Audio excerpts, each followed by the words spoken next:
How to fix phone link missing from installed app settings in Windows 11. Hello friends, if you can't get phone link in installed app settings, then follow the steps.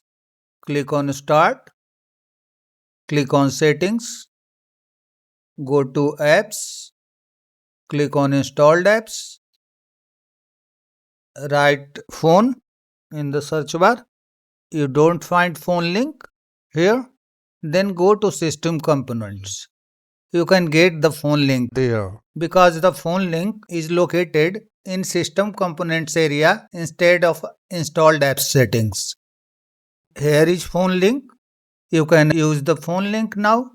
If you want to reset it, you can go to Advanced Options. You can repair and reset phone link from here.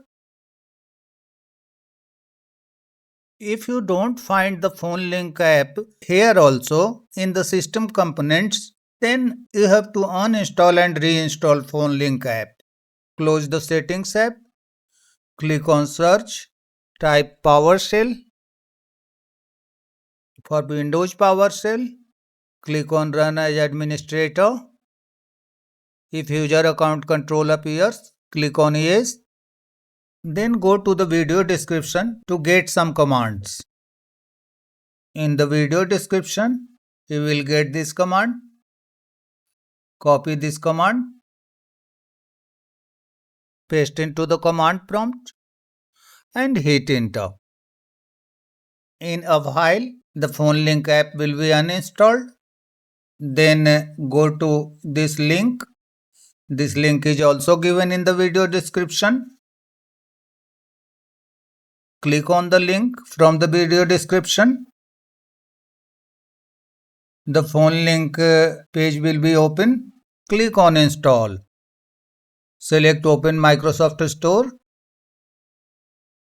Click on install. Once installed, click on open. Close the phone link app. Now click on start. Go to settings. Click on system. Go to system components. Here is phone link. That's all friends. Thanks for watching the video.